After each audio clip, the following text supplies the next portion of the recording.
பள்ளிக்கூட வயசுல அந்த பழைய நினைப்பு மனசுல வயக்காட்டு வரப்புல நாங்க வாழ்ந்தோம் ஒரு சொர்க்கத்துல.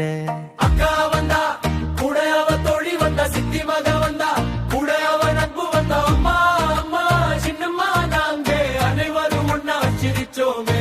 அக்கா வந்தா கூட அவ தோழி வந்தா, சித்தி மக வந்தா கூட அவ நட்பு வந்தா, அப்பா அம்மா சின்னம்மா நாங்க அனைவரும் ஒன்னா சிரிச்சோமே. மோட்டாரு பம்பு செட்டு அது கொட்டுமே வெள்ளி கொட்டு, கும்மாளம் போட்டுக்கிட்டு நாங்க குளிச்சோமே ஒன்னா தொட்டு. அக்கா வந்தா கூட அவ தோழி வந்தா, சித்தி மக வந்தா கூட அவ நட்பு வந்தா, அப்பா அம்மா சின்னம்மா நாங்க அனைவரும் ஒன்னா சிரிச்சோமே. அக்கா வந்தா கூட அவ தோழி வந்தா, சித்தி மக வந்தா கூட அவ நட்பு வந்தா, அப்பா அம்மா சின்னம்மா நாங்க அனைவரும் ஒன்னா சிரிச்சோமே. மங்கா மரையேறி நாங்க மாங்காய் பறிச்சோம், கரும்பு தோட்டம் புகுந்து நாங்க கடைவாயில் கடிச்சோம். காய்த்து குலுங்கும் கடலை செடி அதை வேரோட பிடுங்கி ருசிச்சோமே. வாழைப்பழமும் இளநீரும் அள்ளி வயிறு நிறைய குடிச்சோமே.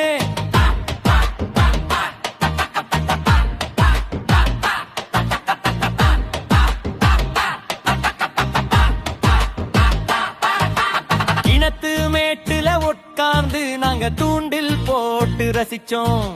துள்ளுற மீனை பிடிச்சு அங்க சுட்டு சுட்டு புசிச்சோம். சிரிப்பு சத்தத்துல அந்த வயலே சிலிருக்கும்.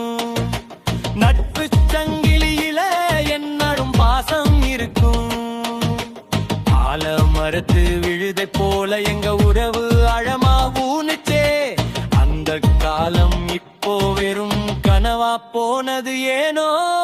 பள்ளிக்கூட வயசுல அந்த பழங்கின் தனிப்பு மனசுல வயக்காட்டு வரப்புல நாங்க வாழ்ந்தோம் ஒரு சொர்க்கத்துல. அக்கா வந்தா கூட அவ தோழி வந்தா, சித்தி மக வந்தா கூட அவ நட்பு வந்தா, அப்பா அம்மா சின்னம்மா நாங்க அனைவரும் ஒன்னா சிரிச்சோமே. அக்கா வந்தா கூட அவ தோழி வந்தா, சித்தி மக வந்தா கூட அவ நட்பு வந்தா, அப்பா அம்மா சின்னம்மா நாங்க அனைவரும் ஒன்னா சிரிச்சோமே. பள்ளிக்கூட வயசுல அந்த பழைய நினைப்பு மனசுல வயக்காட்டு வரப்புல நாங்க வாழ்ந்தோம் ஒரு சொர்க்கத்துல. காட்சி அமைப்பு குளியல் காட்சி. மோட்டார் பம்ப் செட்டில் இருந்து தண்ணீர் கொட்ட ராசுவும் அவனது தோழர்களும் அக்கா மற்றும் சித்தி மகளுடன் சேர்ந்து ஒருவர் மேல் ஒருவர் தண்ணீரை ஊற்றி குடிப்பது ஸ்லோ மோஷன் காட்டப்பர்.